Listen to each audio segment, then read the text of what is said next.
Yo, yo, yo, what's going on, y'all? What's going on? It's Friday night. Decided to get on here, chop it up with you guys, man. I wanted to keep it real simple and do a Q&A, regular talk, whatever you guys really want to talk about, whatever you guys want to ask. I guess, for instance, that's basically where I'm at with it. I just shot a text message out to all my people out there. If you don't have my number, and you want to be updated when I text, you guys definitely need to go ahead and grab my number, and it is 215-709-5437. Make sure you guys save that in your phones. Right now, I am being very active on there. I actually just went on there and told everybody for having my number that I'm giving a special on one of my courses, you know what I'm saying, for having my number. And that's basically what I give you guys right here, which is the CA Power Hour. So basically for the next hour that I am on here, I am giving 50% off on top of my 50% discount, basically my Black Friday deal. And I'm doing it right now for everybody who is on this live for the next hour. Okay, so the CA Power Hour is something that I give out. It lasts 1 hour. Okay, that's why it's called the CA Power Hour, because I'm here with you guys for an hour, and we're gonna chop it up, man. So if everybody's interested, all you gotta do is go to CoachAnthonyBoxing.com, find what you want, put in the code, you'll get 50% off on top of the 50% off. Let me go ahead and say what's up to everybody who is in the building. My man David O'Brien right away with the super chat and the question. It's E-Day now. Working core, NW, and looking back and onwards. David, I don't know what you're talking about, my boy. Like, I'm totally confused. But big shout out to you. Big shout out. Well, I don't know what you mean. Maybe you want to elaborate for me. But peace, my brother. I appreciate the love. My man Sparring Lover. What's up, Coach Anthony? What's going on? Champ, man, what's going on with you, Champ? We got Averett. What's up, Champ? What's going on, Champ? My man Mark. Happy Friday. What's up, Coach Ant? Let's get it. You already know what time it is, man. FSC Cast. What's good, Coach? What's going on, Champ? How are you? Hand Flow Boxing Review. What's up, Coach Anthony, man? What's up to you, man? How you doing, Champ? My man Rowdy R. Let's go. I am not late. Yes, man. You are live. You are live with me in the building right now. We're gonna hang out, man. Depending on how this live goes, really is gonna depend how long I stay on here. I plan on staying for an hour, could be longer, depending on how the Q&A goes. Definitely want to answer your questions and give you guys as much value as I can. So you know what I mean? Let's get this thing kicked off, man. My man Caesar in the building. What's going on, Caesar?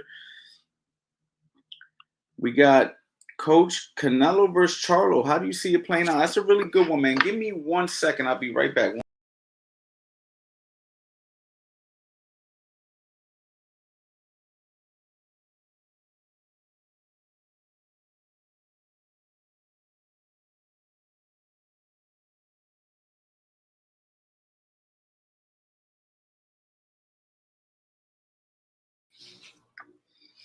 Okay. First of all, we're talking about I'm assuming it's Big Charlo, right? I'm assuming it's Big Charlo, but it's actually a really interesting fight, man. And I've been telling you guys that's the fight I've wanted to see. If I'm gonna continue to watch Canelo fight, I want to see him fight guys like Charlo. The reason why I say that, either Charlo, but I guess I'm assuming it's Big Charlo, right? Can somebody confirm for me which Charlo it is? Can somebody confirm for me which Charlo it is? I'm pretty sure it's Big Charlo. But either way, that's a fight I'm excited about, right? Because it's like he's a hungry fighter. He hasn't fought in a while, but he is a hungry fighter, undefeated. Him and Canelo make for some excitement. I don't really need to see Canelo go beat up or try to beat up a lower level cruiserweight just to say he's dominated more weight classes. That doesn't interest me. I would prefer to see Canelo fight guys like Benavidez, Charlo, you know what I'm saying, Andrade, guys who are competitive and guys who are around his size. So this is actually a really good fight. I don't know if it's official. I did see a few places where they did say it's official. If it is, I think it's a very interesting fight, man. And I got Canelo. I think Canelo should win the fight, but Charlo is a game fighter, and he's gonna come to win this fight if he gets this big. Or it sounds like he got the big opportunity. But I think I'm still go with Canelo, man. I think Canelo's experience level. I still think he has enough in the tank, and yeah, I got Canelo winning that fight, but in a good fight, a fun fight. Coach Ant, new video with Eddie is fire, man. Thank you, man. Thank you, man. You know, we still out here posting, man. We still out here posting. I feel like people might be sleeping on the YouTube videos that we've been posting lately, but there's been some really good ones lately, man. Good instructionals, man. So if you guys haven't had a chance to check out the YouTube videos that I have put out as of recent, man, when you guys ain't doing nothing, man, just go ahead and check them out, man. Appreciate that. Who you got, Errol or Bud? Another great fight. Very interesting fight. It's very difficult because for me,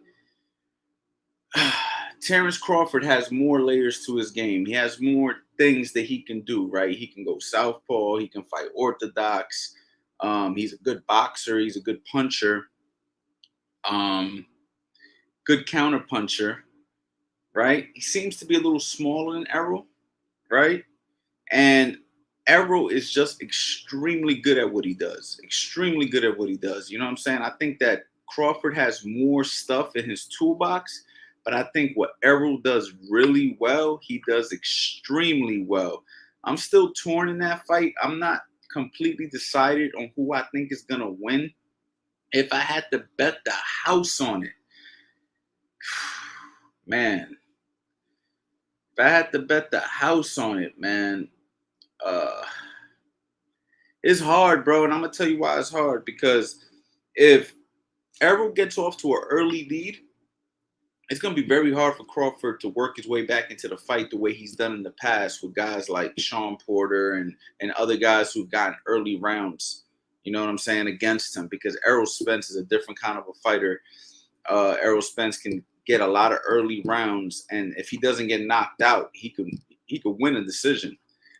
But if Errol gets clipped, if Terrence Crawford's power translates, you know what I mean, to Errol's chin the way it's done everybody else, I can see Terrence Crawford hurting Errol because Errol comes right to you. Errol makes it easy for you to find him if you are, you know what I'm saying, if you are willing to fight with him a little bit. And Terrence Crawford's willing to fight. You know what I mean? He's willing to exchange. He's really good at timing shots in between punches. I'm going to have to go with, if I had to bet the house on it, I think Terrence Crawford has a little bit more layers than Errol. I'm going to have to go with Terrence.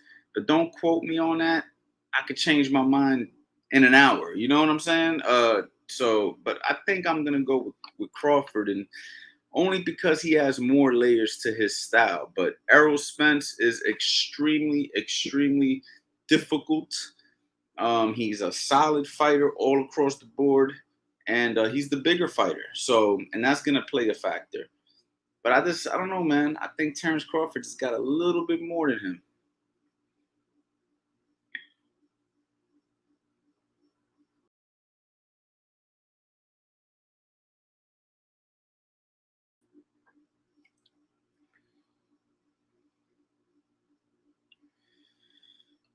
What's going on, Mateos? What's going on, champ? When you fight on the outside, I want to know how to throw punches while I'm circling out, but in a square position. When you're fighting on the outside, you want to know how to throw punches while circling, but square? I don't know about that, man.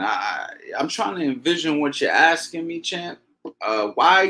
First of all, why do you want to be square? Okay, that's the first question. Like, what is it about being square that you're holding on to? That you're like, oh, I don't want to throw punches from an angle. I got to be square, right? And then you're circling. So you want to circle square? I mean, look, man. I think the question needs some better thought on what you're asking me right now. But when you're circling out, you know what I mean? The way you're going to throw punches off circling out, if you throw a right hand lead, example, if you throw a right hand lead and you roll under the hook and you're circling out to your right? Because if I throw the right hand lead, boom, and I roll under and I go to my right, I'm not going to throw any punches till I stop. You understand what I'm saying? I'm not punching as I circle. Because when you're circling out, okay, when you're circling out, typically you're circling out to your rear side, which would be an orthodox fighter will be circling out to their right, and a southpaw will be circling out to their left. Now you could work your jab as an orthodox circling to your left. You know what I mean? Jab, hooks, jab, jab, jab. But if I'm going to my right, I'm trying to escape. Typically, you circle out when you're escaping, right? So I'm escaping, and then if I decide that I want to punch, I'm gonna stop and I'm gonna let my shots go, and then I'm gonna continue to go. You know what I'm saying? So you're like throwing, you're circling, you stop, pop, pop, and then you go. You understand what I'm saying? Being square, I don't see a purpose for that. And throwing punches as you're circling is, to me, is gonna be is just unrealistic and like there's no fundamentals there, champ. So maybe the question is asked the wrong way. But if you want to punch as you're circling, typically you're working your jab as you're circling. You see what I'm saying? That's typically the only time you're punching and circling. When you're punching and circling, you're working your lead hand, your jab. You feel me? I hope that helps, man. Keith, congratulations on your new addition. God bless. I appreciate you, champ. I appreciate you. Peter Nieves, my cuz. What's good, cousin? NYC for a big reunion of fighters tomorrow's at Times Square. Yo, that's what's up, Pete. Man, I'm not going to be in New York City tomorrow. My fighter, Raymond Ford, will be. I can't be in New York, man. We're actually going to be in Philadelphia tomorrow. So a fighter that I used to train by the name of Tevin Farmer is actually fighting tomorrow. And he is fighting in Philly, and I already made obligations to go to Philly to go watch. I'm going as a fan. I'm not in the corner. He's fighting Avery Sparrow in Philadelphia. Those you guys know, I was with Tevin for 7 world title fights. You know what I'm saying? And we were successful 6 of the time, 6 out of the 7. So, but unfortunately, him and I no longer work with each other. But he's still a friend. And I want to go watch the fight. He's fighting a young kid by the name of Avery Sparrow, who's coming to fight. This is Tevin's first fight in 3.5 years. So I will be in the building spectating in Philadelphia tomorrow. So that's where I'm gonna be tomorrow, Pete. But yo, man, you deserve it, bro. It should be cool, man. You should have a lot of fun out there. My fighter Raymond Ford's gonna be in Manhattan tomorrow. He's gonna be out there for the Edgar Berlanga fight, because Edgar Berlanga is a DAZN fighter. And of course, they're going to have Raymond Ford, you know what I'm saying, their media, press, all that good stuff, highlighting Raymond. So Raymond will be there, Pete. Maybe you can link up with him.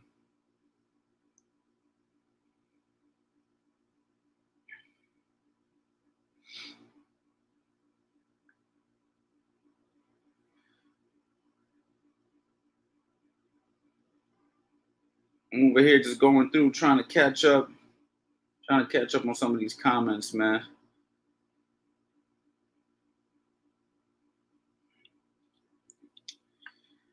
What advice do you give an amateur boxer? Have fun. Have fun. You know what I'm saying? Enjoy the process. You know what I'm saying? Don't worry so much about winning and losing. Try your best to win. If you lose, chalk it up. There's no losses. It's all lessons. You know what I'm saying? And train hard. Listen to your coach. You know what I mean? And that's basically it, man. You know what I'm saying? Like, you got to enjoy this, man. You got to enjoy boxing. Boxing has to be something that you enjoy. It has to be something that you breathe, sleep, shit, if you want to become a professional at this. You know what I'm saying? And when you're young, you know what I'm saying? Teenage years, early 20s, whatever, even younger, man, right? Fighters start competing at 8 years old. That is the time to just absorb, and just learn. If you're an older person learning boxing, get it out your head that you're going to be a world champion. You know what I'm saying? And just enjoy learning the craft. You know what I'm saying? And I think that you will go very far and be very successful in boxing. You see what I'm saying? Everybody who I meet that learns how to box tells me the same thing. I want to be the best fighter in the world. I want to be a world champion. But it's like, it don't work like that. You know what I'm saying? You got to like stay consistent for decades, you know what I'm saying, in order to be the best fighter in the world. You know what I mean? Floyd wasn't considered the best fighter in the world probably for 3 decades into his boxing career. You see what I'm saying? 3 decades. You know what I'm saying? Like, so, just enjoy yourself, have fun. You know what I mean? Continue to learn, be a student. You know what I mean? Don't let your losses get to your heart. You know what I'm saying? Don't let your wins get to your head. You know what I mean?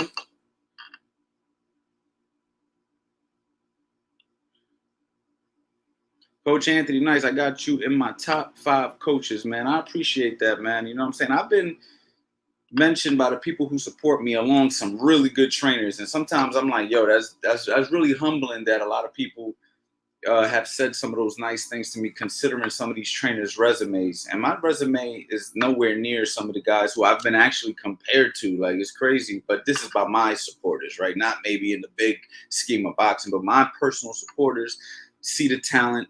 They believe in, my coaching ability, but I still got a lot of work to do. I still got a lot to prove. And if I want to be really considered one of the best in the world, I have to continue to produce guys. You know what I'm saying? The only issue with me is it's hard because I don't just take anybody on. I don't just train anybody. Like back in the day, I was taking on everybody. Now I'm very selective. You have to be a certain person for me to work with, especially at a competitive level. I don't even do personal training the way I used to. You know what I'm saying? I used to do personal training with anybody who was willing to pay me. Now I don't do that as often. You know what I mean? So that's why I'm always pushing my courses, always pushing my stuff, because people still want to learn from me. And I'm doing more online stuff nowadays. I do train Raymond Ford, though. I mean, we're getting ready for a world title fight, hopefully at the end of this year. He'll be my second world champion. You know what I'm saying? And that's going to be really dope. And I can't wait till that happens. But, at the end of the day, though, there's a lot of work to put in. And I feel like a young trainer. I don't feel like I'm old, obviously. So I got a lot of time. You know what I'm saying? And I'll be 2 world champions in. You know what I'm saying? Before, a lot of guys never even had a chance to have one. You see what I'm saying? So we'll see what happens, man.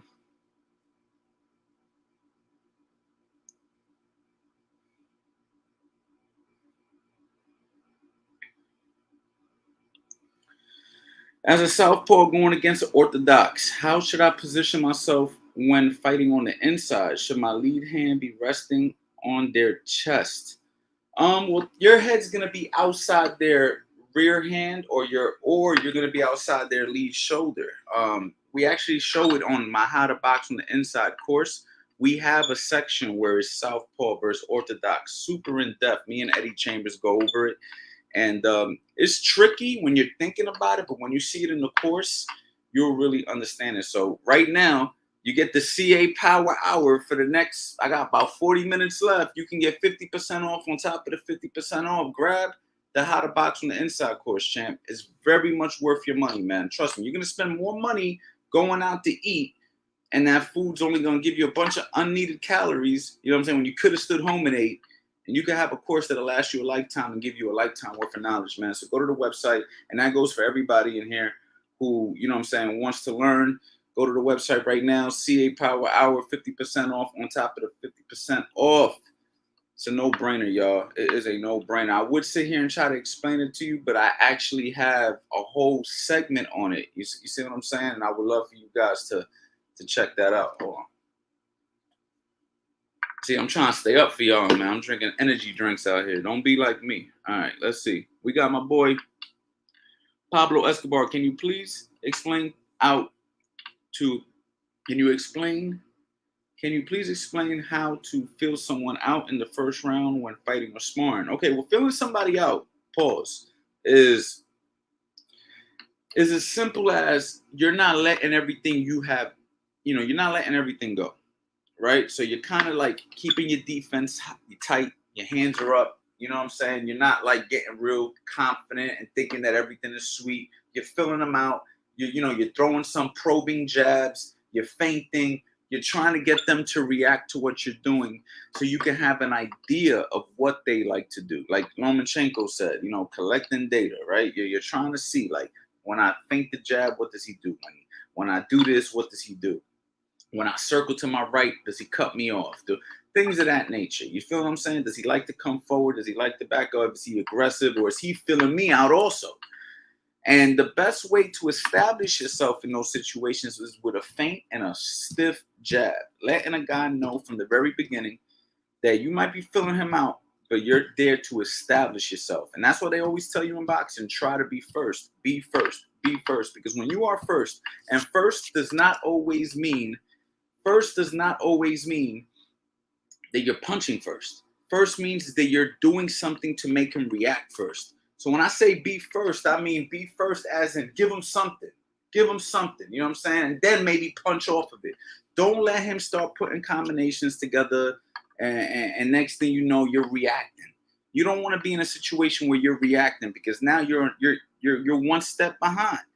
If you're reacting to everything, trying to counterpunch everything, you're one step behind. Now, there may be times where you can set a trap, right? Just like my course, how to set traps and counterpunch. There could be times where you set traps, but at the end of the day, your whole fighting style cannot be just that. You see what I'm saying? Because what's going to end up happening, at some point, you have to lead.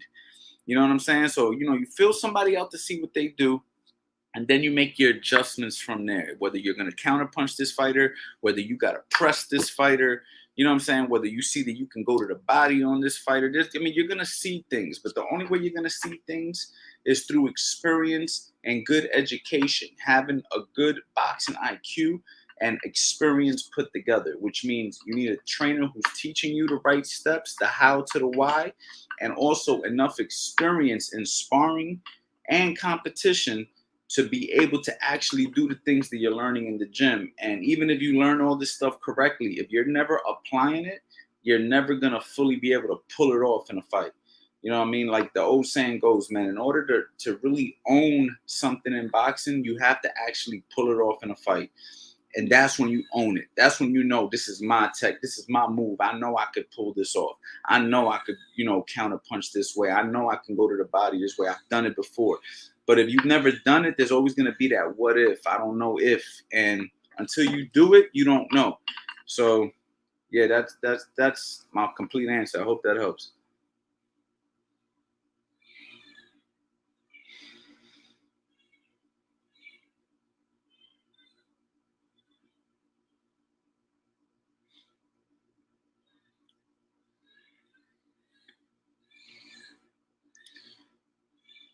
Ryan Powell, what's going on? Oh, and guys, if you guys know somebody who may benefit from this live, man, I would really appreciate it if you could share it right now. Just press the share button on your phone. Send it out to somebody who's a boxer. And also press the like button. You know what I'm saying? Press the like button for me. Help push this on the algorithm. It really helps the channel and it helps me and it keeps me motivated to continue doing this live. This is my second live this week. I'm trying to go live more often. So, you know what I'm saying? If the lives start to do well on my channel, this could be something that I do much more regularly to give you guys more game, give you guys more answers, answer more of your questions. But at the end of the day, I need you guys to help me grow the channel, right? Like I can't do it by myself. I actually need people tuning in and people, supporting and pushing the algorithm. So a simple boop would be appreciated right now. Ryan, what's going on, my guy? Hello and G-Day coach from the land down under Brisbane, Australia. Big shout out to Australia because when I was going through the people who purchased my courses, a lot of people from Australia have purchased my courses. So I gotta say, big shout out to Australia, man. You guys have been super supportive. But anyway, massive thanks for all the incredible work you've done and are doing with the boxing life. It's helping my southpaw boxing immensely. Thank you, champ. And I don't know if you have my How to Box from the Opposite Stance course, but that is basically how to box the opposite stance. So if you're a southpaw, that's a no-brainer. And if you're an orthodox fighter, that's a no-brainer because you're going to run into a good southpaw. And if you guys haven't checked out that course, now is the time to check that out. Peace, coach. What's the best defense against the lead uppercut from a tall boxer? Good question, man. You don't want to be standing in front of your tall boxer for too long. Okay, that's one thing. You don't want to just be standing in front for too long, and you don't want to be standing at the end of his punches for too long because you can get hit with basically anything from out there, right? So if I'm standing at the end of a guy who's taller than me punching, he can throw a jab, he could throw uppercuts, he could throw hooks, right? So everything basically can land. Because he's taller, he has the range. So your best defense is to close the gap. You see what I'm saying? Close the gap. And when the uppercut comes, you can cover up, you can catch, you can cover up, You know what I'm saying? And you could smother, you know what I mean? So that, or just be completely outside of range from it. You know what I'm saying? But if you're gonna be boxing a taller fighter, you don't want to just be standing at the end of his shots, because if you're standing at the end of his shots, he could simply just shoot any shot, not just the uppercut, hooks, straight right hands. All those shots can land. So, in my opinion, the way you deal with that is to don't stay at the end of his punches for too long.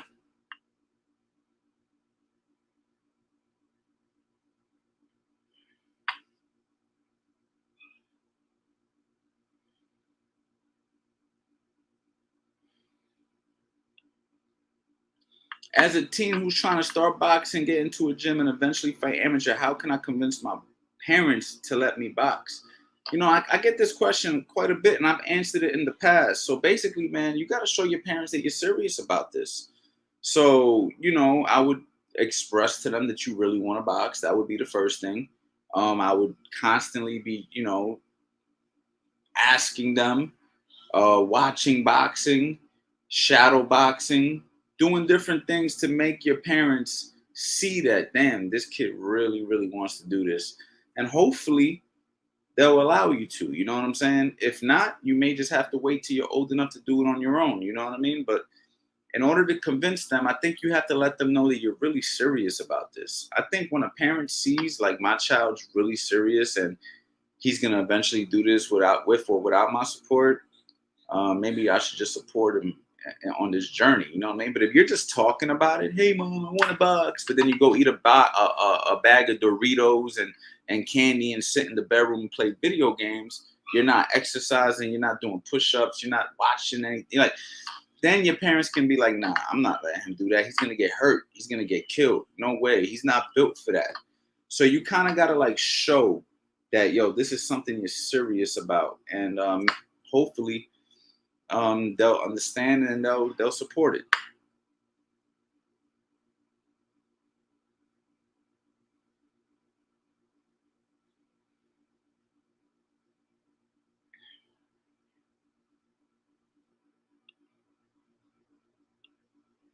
I've shared, Coach. Thank you, Nas, man. I appreciate that, man. Hit that like button. Thank you, man. Appreciate that. Coach, what's best to do defensively when you feel overwhelmed with punches? Cover up, man. Cover up. It's not the best thing, period, but cover up. Lock them up. Lock them up. You know what I mean? Elbows in, chin tucked. You know what I'm saying? Try to catch the shots coming around the side. When you lock up, right? There's gonna be there's still gonna be holes around the side of your head. There's gonna be holes. So you're gonna have to lock up, but you're gonna have to lean. You're gonna have to bring the phone to your ear. You're gonna have to bend your knees to block the body. You're gonna have to do things. And then also, if you could start punching off of it. So for instance, if I'm locking up and a guy's letting his hands go bop, bop, bop, bop, bop, bop, bop, bop, and then he finishes with a hook, as soon as I catch that hook, boom, I could shoot my own hook at the end of his combination to maybe disrupt them, right? Same thing with a body shot. If I'm throwing, he ends up going to my body and I catch, then boom, maybe I could shoot an uppercut off the catch. So the key is don't try to punch with him because you're overwhelmed. And if you're trying to punch with him, you can get clipped. But at least when you're covering up and you're protecting your ribs, protecting your chin and everything, you might be losing the situation. But if you could remain calm in that situation and you could punch at the end of his combination, you may be able to land some really good counter punches and then slowly build the confidence to start to let your hands go as you continue boxing. And that's something that I've done myself in the past, especially when I wasn't in great shape. And I had to try to like work my way through sparring. I would just cover up, but at the same time, I was punching. And then when my opponent wasn't punching, then I would lead with punches to try to get him to be defensive. So the best thing you could do is to try to get them to stop punching so much. But that's only going to come if you make them respect something, right? So you got to make them respect something. So there's two ways to do it, champ, okay? Let me rewind. You can cover up and punch at the end of their combinations like I just said, or you can just lead and try not to let that person get the confidence to just let their hands go. Because if you let them build the confidence then at the same time that could work against you too. So it's a very touchy subject, right? And both answers could be right and both answers could be wrong. The best thing you could do is get yourself the right training, get yourself in the best shape possible, and get yourself the right fundamental skill set so you are not in that situation. And you shouldn't be sparring until you feel confident enough to handle situations like that. That's the best thing to do. I should have said that first. But those two tactics that I gave you in the beginning are just little things that could help you if you're already actively sparring and this is a situation that you're running into.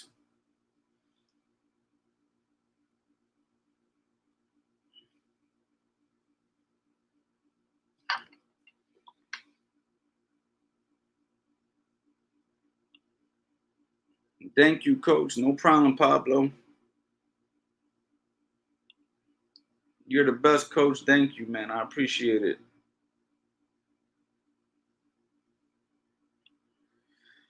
Coach, I got great footwork and crazy power. Can I still make a name for myself starting boxing at the age of 25? Depends. It really just depends, man. Depends what you're willing to go through. It depends on a number of things, man. But 25, you're pushing it. And the reason I say pushing it, okay, this I literally said this in the beginning of my live. If you are a certain age, or any age, don't come into boxing trying to be a world champion. I talked about this already in the beginning of my live. I don't know what time you came in it, but if you was to basically go and rewind, I literally talked about that. What you need to do is just go step by step. So when you say make a name for yourself at the age of 25, I don't even know if you ever had an amateur fight. I don't even know if you ever had a sparring match. You see what I'm saying? So if you've never had a sparring match, if you never had an amateur fight, you're thinking too far ahead. And I hate to say it that way because the truth is we first need to get in position to train, fight, spar, etc. Once we do those things based off of the success you're having, then we can go ahead and make decisions if we want to go professional or not. But just to think about, hey man, I want to do this and do that. It's like wishful thinking, right? With no data or evidence that you're serious about this. So you said you got great footwork and great power. I'm assuming you currently train. I don't know if you have an amateur background, but to make the short answer, anything's possible. The short answer is anything's possible. You know what I mean? It's been done before, and it can be done again. But what are you willing to do, and what are you willing to overcome? You see what I'm trying to say? And when I say what are you willing to do, there's a lot of things involved, not just fighting. Are you willing to market yourself? Are you willing to promote yourself? You know what I mean? Do you have a manager? Are you willing to go out and shake 100 hands and get people to know who you are? You know what I'm saying? So people could want to watch you fight? Or are you just going to put on a pair of gloves and hope that people come showing up to the door? That's not how boxing works. Boxing's a business. So there's just a lot of variables to this. You feel me? It's not just as simple as I could fight. I've said this a million times. I could take you to Philadelphia right now. I'm just outside of Philly, and there's thousands of people over there that could box. I mean, you're talking about a whole city of people who could box, and there's a handful of guys who actually make it. And you know what I mean? It's just one of those things, man, where boxing is far deeper than just knowing how to fight. Everybody knows how to fight, but there's a lot of other things involved. So to be a successful professional boxer takes a lot. That's all I'm saying. So at 25, is it possible? Yes, it's definitely possible. But what are you willing to do? Yes, sir. Yes, sir.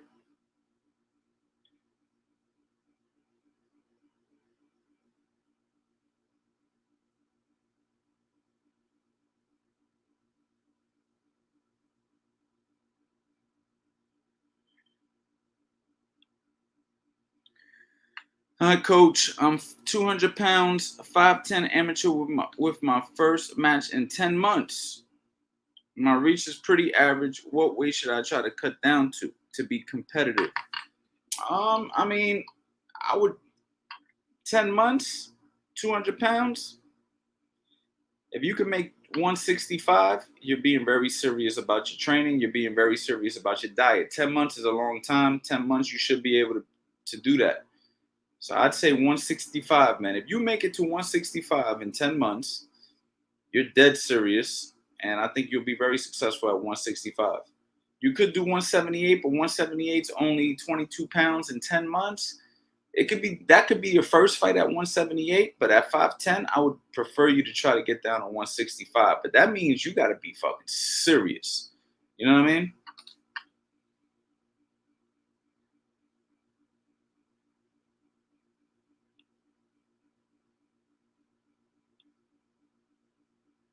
Coach Ant, what up? Can you please explain what a rehydration clause is? I read what it is, but does it make sense? Thank you. Yeah, basically it means you can't go over a certain amount of weight the next day after your weigh-in. You can't balloon up. So some guys will come in, let's just say example, 147 pounds, and they will come in the next day 165 pounds. And if you have a rehydration clause, they might say you weigh in 147, you can't weigh more than 10 pounds the next day, which you have to stay within 157. So what that means is it's basically trying to get guys from, being too big for the weight class, cutting down and trying to balloon up so they can go ahead and have an advantage on fight night. So it can be good, it could be bad. You know what I mean? There's mixed emotions when it comes to it, but that's basically what it is.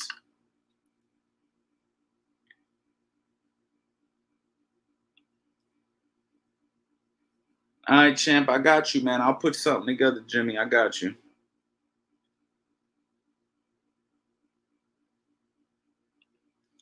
Do you go over head control and how to tie up? Yeah, in my one course, how to box from the outside, we go over that stuff.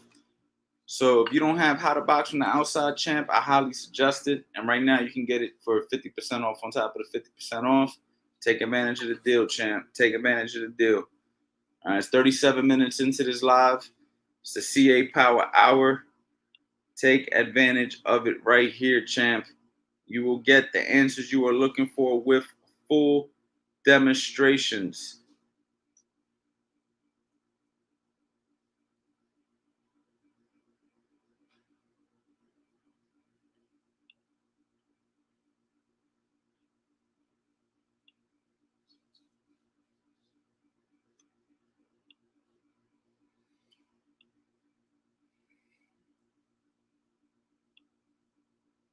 No problem, champ. Coach, what made you commit to being a trainer rather than continue fighting? Oh, it's simple, man. I didn't stay disciplined and I didn't make the moves when I was supposed to make the moves. I had a good opportunity to do something as a fighter, and I decided that other things were more important. I also had some wrist issues. I've been dealing with wrist issues my whole boxing journey once I started competing. So every time my wrist would like get jacked up after a fight or something like that, I kind of like have to take a little while off or whatever. But for the most part, though, looking back on it now, what it really comes down to is I didn't want it bad enough. That's just simple as it comes down to. I always had talent. I was always able to spar really good fighters, but sparring and actually fighting under the lights are two different things. You gotta really, really want it. And when I decided to start teaching, um, it just came natural to me. First of all, I've always been a good communicator, and it just kind of like happened. It was just one of those things where it was like it kind of happened, and I had no choice but to make sure I do this. If I'm gonna do this, do this. Because if I didn't make it in boxing as a fighter, which I'm not gonna say I failed. I just didn't pursue. You know what I'm saying? I just didn't pursue. That's what it really came down to. I just did not pursue it. I didn't try and fail. I just didn't pursue hard enough. But as a coach, I pursued it. As a coach, I pursued it. So um, pursuing being a trainer and taking this serious is why I'm where I am today. And everything I wanted to do as a fighter, I kind of did as a trainer. I wanted to be a world champion boxer like everybody else. I was a trainer of a world champion. I've been in 10 world title corners. I'm getting ready to have my second world champion. So God works in mysterious ways, man.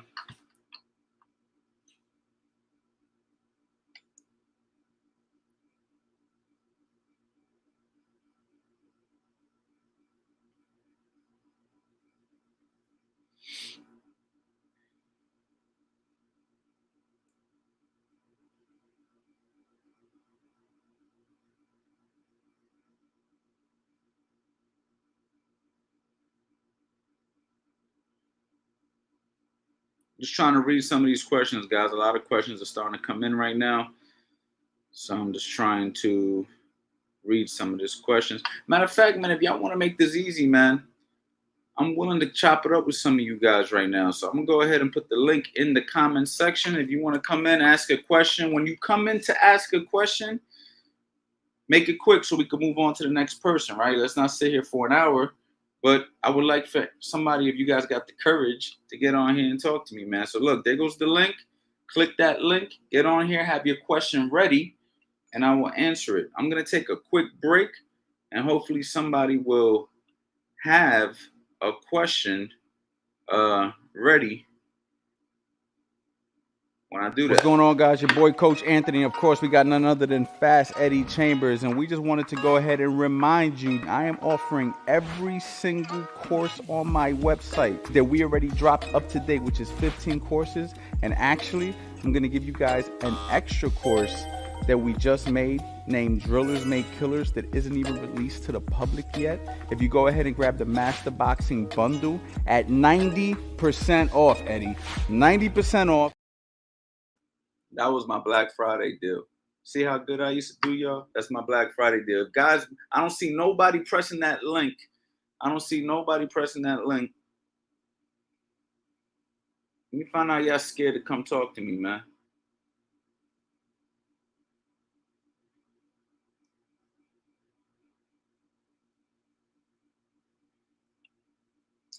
Iggy, being a switch hitter, what should I do?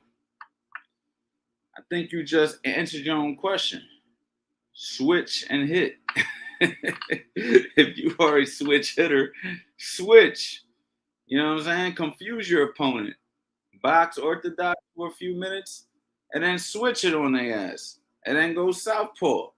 You just answered your own question, champ. Let's go. Coach Anthony. What's up, my guy? How are you? I'm good. How about you, man? Peace and blessings, man. Likewise, man. So what you got for me, man? He told me I got the courage, man. I want you to train me, man. What? Where you from? I'm from North Philly, from 22nd Lehigh. Oh, you like right Dobbins High School. You going to the fights tomorrow? I live in Maryland now. Oh, okay. My people's from Philly and whatnot. Okay, I got you. That's what's up, man. So how long you been boxing? Like 4 months. But it's like it's crazy because when I go in the gym and I shadow box, everybody been thinking I've been boxing for like all my life. I'm like, no, I guess it's just in me and whatnot. Some guys got it, you know what I mean? You from Philly, you probably had a couple of fights in your day, you know what I'm saying? Yeah. What I get on here for? Damn, man, I want you to train me, man. Like, can you train me, man? Right now, I mean, I said it early in the live, man. I'm not really training people like I was. And the real reason that I'm not training people like I was is because I closed the gym. And the way my schedule is, it's hard for me to just move around and train people. And if I'm not in one physical location all day, like when I had the gym, I was literally in one spot all day. All you had to do was pull up and you'll bump into me. Now it's not like that. So that's the reason I'm not training people. But if I open a gym again, be on the lookout. You know what I mean? And you can pull up on me. Oh, that's what it was. Thank you, man. You give out so much gems, man. I just bought that 1.0 build you from the ground up, and I just while we was on this live, I got the 2.0. Man, you give out so much gems. Like I'm talking about, like thank you so much, man. I know that's gonna take my game to a whole nother level. So I appreciate you. Thank you, Coach Anthony. Well, I appreciate you, man. And there you go. That's one. See, that's the thing. That's one way that I could train you. Like you just ain't in physical form with me. Like I'll give you a quick piece of game before we get off this, right? So I was having a conversation with my friend earlier because we talk about success a lot, and they say that in order to be successful, you're the sum of the 5 people that you're always around. Well, what if you're not always around a lot of people? What if you're like, well, damn, well, hold up, I don't really mess with nobody, so I ain't around that many people, so who am I the sum of? You're also the sum of the things that you listen to, the things that you educate yourself with, the belief system that you have. So me, I have mentors I've never met before. Like there's books that I read, there's courses and audios that I listen to. And even though I never met, some of these people are dead. And I listen to their stuff and I take that stuff and it's part of what designed who I am as a person. So me right now, giving these courses is me teaching how I teach everybody. It's just recorded.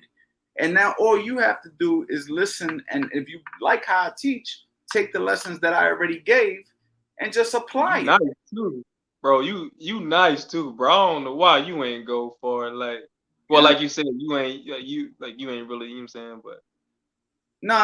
You know, thank you, man. I appreciate the love, brother, and I appreciate all of that stuff. But that's my whole point to you, bro. Like, so even though I'm not next to you, you do have access to me one way or another. You supported me by grabbing the courses. I want to publicly say thank you for that.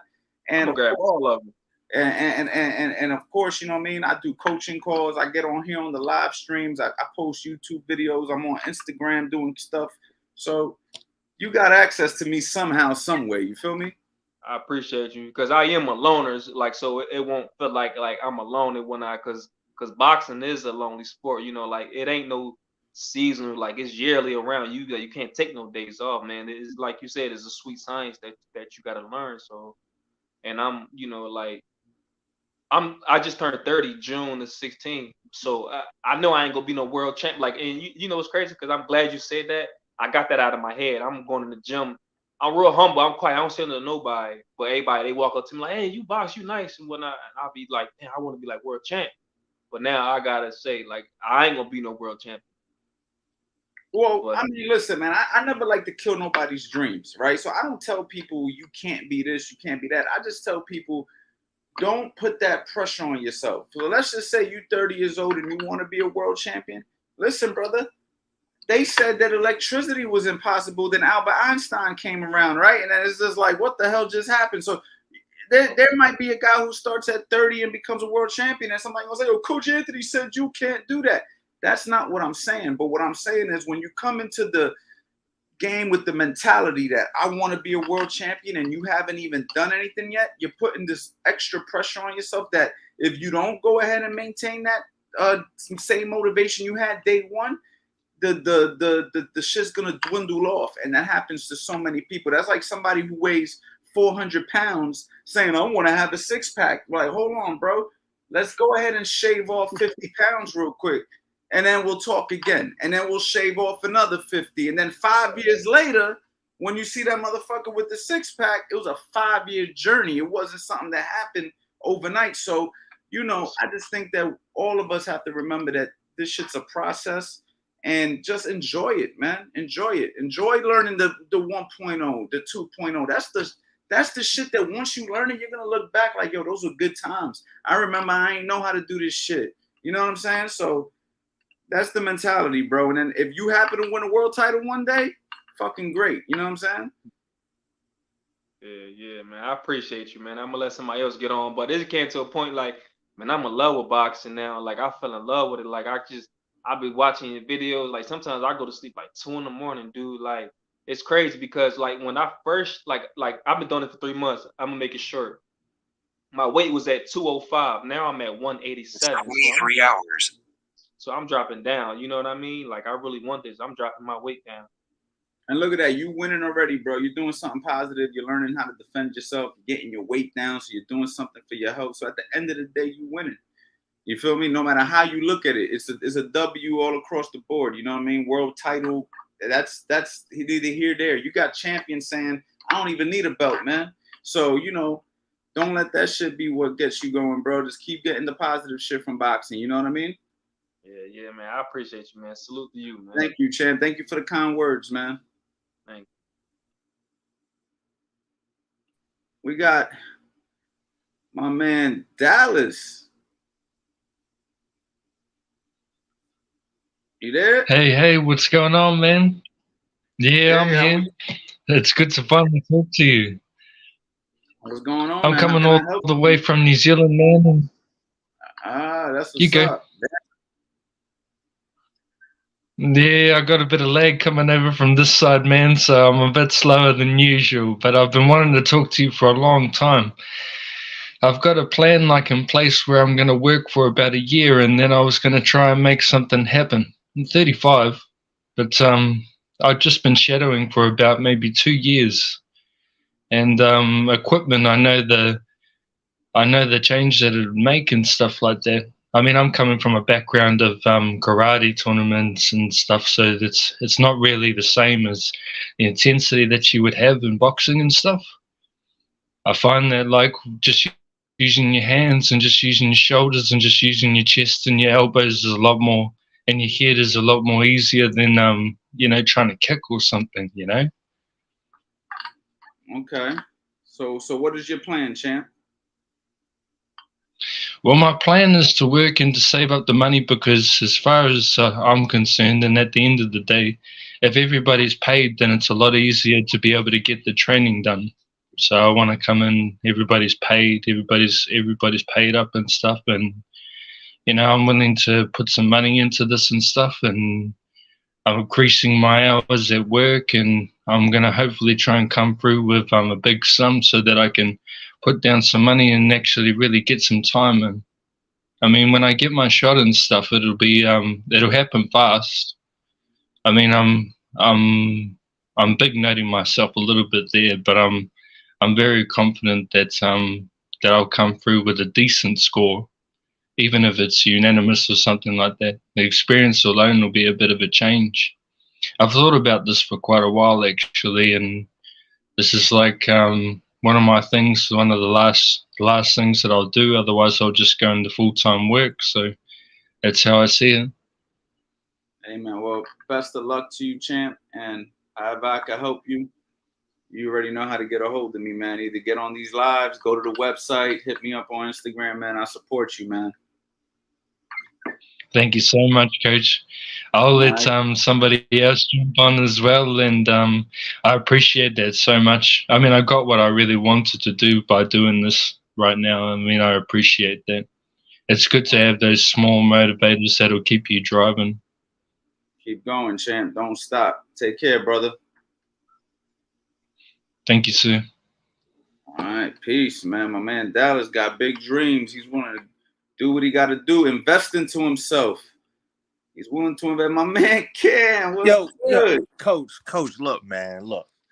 Where you be at, okay? I don't know if it's Keystone, TKO, what, Bosie's. I don't even know where Bosie's Dungeon at. I'm trying to train, Coach. Come on. I know, man. I haven't been doing too much personal training stuff. For those of you guys who don't know, man, I've trained Cam in real life before.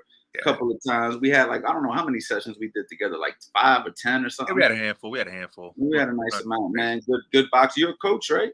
I'm coaching now, man. You own a gym. I got my own gym now. And I asked that question. Shout your stuff out. Let the people know what you got going on. Oh, Fighting Comes First. I'm in Media, PA, right outside of Philly. Appreciate you letting me shout that out, Coach. But I was the one that asked the question about how'd you know from going from fighter to coach. That was me, because I actually have one of my fighters now. Got his first fight coming up next month, and I was like, all right, I gotta get this guy a fight. He's been training, he's been working, and he's been putting in the work. So I'm like, I gotta get him a fight. But I'm making that transition from fighter to coach now, and I love fighting, I do, and I'm one of them guys. I'm 33 years old. And look, I still want to get that pro fight in, but I'm making that transition to help my guys out now. So, yeah, look, man, it's one of those things, man, where you just have to be realistic with yourself. If you want to have a professional fight because you want to say you fought professional in your life before, the bucket list type thing, then hey, man, go for it. Yeah. If you want to be a world champion, you do realize it's going to be a very uphill battle. And is it possible? Of course, it's possible. But is it probable? Depends. What are you willing to endure? This is what older people need to understand, And that's the reason I stopped chasing that dream, because when I became 26, 27 years old, and I wasn't a pro yet, and I've already been boxing. I had my first fight at 16 years old. and I was 27 and I never went pro, and I've already been sparring and doing all this shit. And at 27, I was out of shape. I wasn't like in boxing shape. I was kind of just like working and doing my other stuff that I thought was more important in my life. I had to come to a realization like, bro, are you going to do this or you're not going to do this? And I decided that if I'm not going to try to be a world champion, then I'm not going to continue to pursue boxing as a professional. See, for me, I really wanted to be the best fighter in the world. Like other people say that, Yeah. I really wanted to be. So if I couldn't have been that, if I felt for whatever reason there was something that was going to stop me from being that, then I just walked away from the whole thing completely because I didn't want to be average. Right. And just like me being a trainer, I want to be one of the best trainers in history. I don't just want to be another trainer. So that's why I put so much time into learning the craft and focusing on the fundamentals when I coach my guys and getting away from the nonsense that you see on the internet, because I want my name to be stamped. You see what I'm saying? So there's certain things you got to do. And for me, fighting, I knew at some point, bro, it's not going to happen to the magnitude you want. So fuck it. You know what I mean? Just do something else. And then it just so happened I became a trainer. You know what I mean?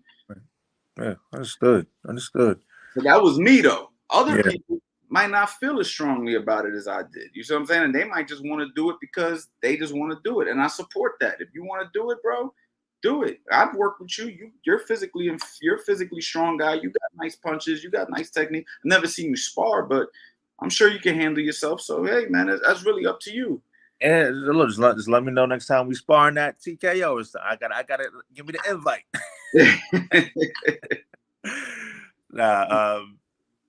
I appreciate you though, Coach. For real.